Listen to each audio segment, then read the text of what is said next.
विशिष्ट शिक्षकों के वेतन भुगतान की आशा नहीं। कब होगा वेतन का निर्धारण और कब होगा सेवा पुस्तिका का संधारण। साथ ही एसीएस डॉक्टर एस सिद्धार्थ ने भ्रष्टाचार पर विराम लगाने के लिए जारी किया अपना व्हाट्सएप नंबर।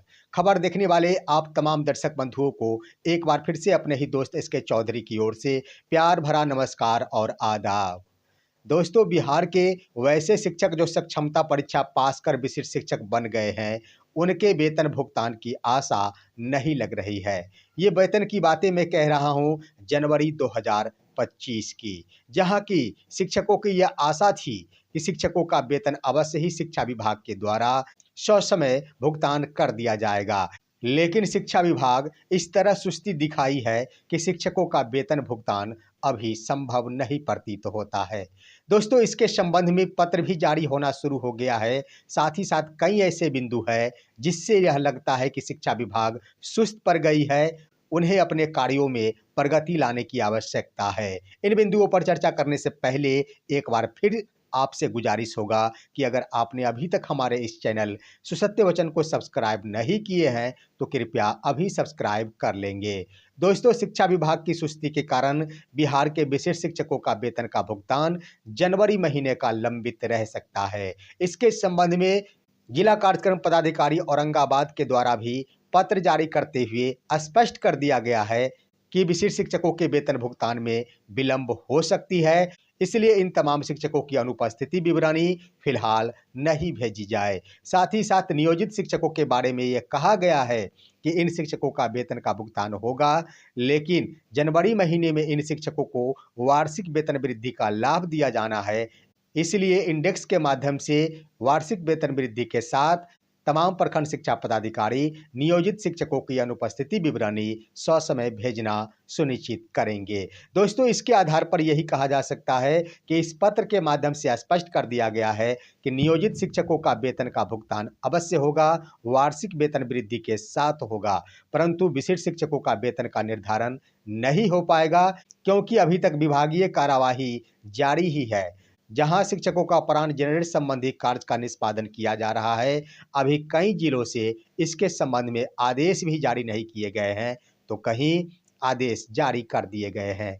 दोस्तों, एक तरफ जहां देखा जाए समस्तीपुर जिले की ओर से फिलहाल बीते कल ही जिला शिक्षा पदाधिकारी की ओर से यह पत्र निर्गत किया गया है कि तमाम शिक्षक अपना अपना प्रान नंबर जेनरेट करें। इसके लिए दिशा निर्देश जारी कर दिया गया है, लेकिन अब सवाल उठता है कि शिक्षक कब आवेदन करेंगे, इनका प्रान जनरेट कब होगा। जब तक इनका प्रान जनरेट नहीं हो पाएगा, तब तक इनके वेतन का भुगतान संभव नहीं हो सकेगा। ये तो दोस्तों प्रान जनरेट संबंधी कार्य हुए, परंतु बिहार के तमाम सक्षमता उत्तीर्ण शिक्षक जो राजकर्मी बन गए हैं, उनके लिए और भी कार्य करना बाकी रह गया है। आखिर शिक्षकों का वेतन का निर्धारण कब होगा? वेतन का निर्धारण किस इंडेक्स के आधार पर होगा? इन शिक्षकों का सेवा पुस्तिका का संधारण आखिर कब होगा? इस पर भी शिक्षा विभाग की ओर से स्पष्ट ही पत्र जारी किया जाना चाहिए, ताकि शिक्षकों के मन में जो कुछ भी संशय व्याप्त है उसका सफाया हो जाए। दोस्तों, इसके क्रम में बता दें कि जनवरी 2025 में तमाम नियोजित शिक्षकों को एक वेतन वृद्धि का लाभ मिला है। इसके आधार पर विशिष्ट शिक्षक बनने वाले शिक्षकों को भी एक वेतन वृद्धि का लाभ मिलेगा और उसके आधार पर उनका वेतन का निर्धारण होगा।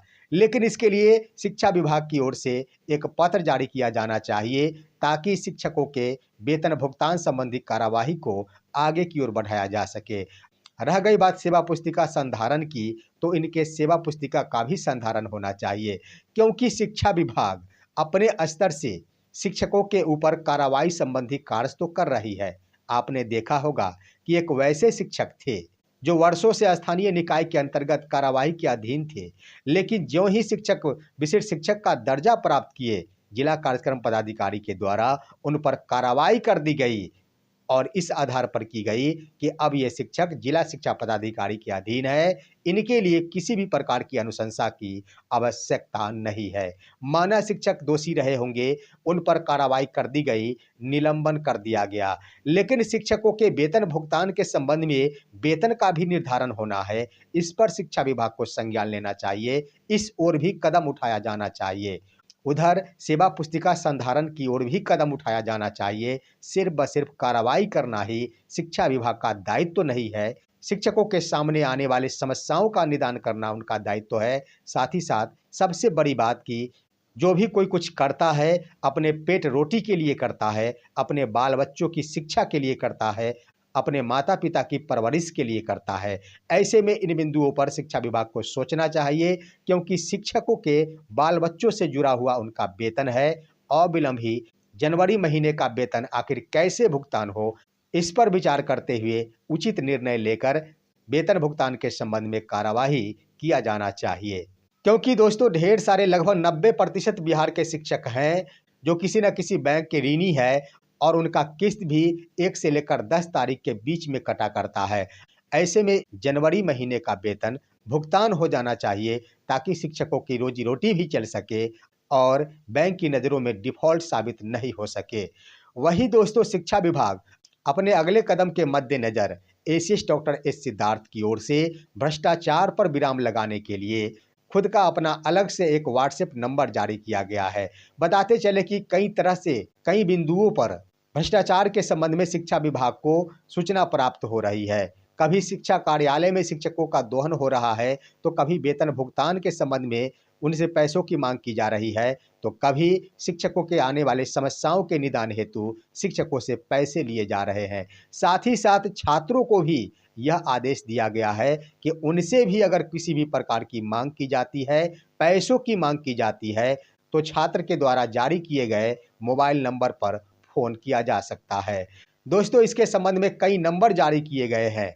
रह गई बात, छात्रों को भी यह अवसर प्रदान किया गया है कि उनसे किसी भी प्रकार की पैसों की मांग की जाती है, तो छात्र के द्वारा भी शिकायत की जा सकती है। इसका मुख्य वजह यह है कि इन दिनों इंटरमीडिएट कक्षा के छात्रों की प्रायोगिक परीक्षा आयोजित है और यह शिकायतें देखने को मिल रही है कि जिस सेंटर में प्रायोगिक परीक्षा का आयोजन किया जा रहा है, वहां से नंबर देने के एवज में पैसों की मांग छात्रों से की जा रही है। खबर तो ये भी आई है 100 रुपये से लेकर 200 रुपये प्रति विषय छात्रों से मांग की जा रही है और इस संबंध में छात्रों के द्वारा शिक्षा विभाग को इसकी शिकायत की गई है, जिस पर संज्ञान लेते हुए त्वरित कार्रवाई करते हुए एसीएस डॉक्टर एस सिद्धार्थ की ओर से अपना अलग से व्हाट्सएप नंबर जारी कर दिया गया है, जो आप स्क्रीन पर देख सकते हैं। यह एक खबर के माध्यम से आपके सामने प्रस्तुत है। आप स्क्रीन के माध्यम से टोल फ्री नंबर पर किसी भी प्रकार के भ्रष्टाचार के ऊपर फ़ोन कर सकते हैं।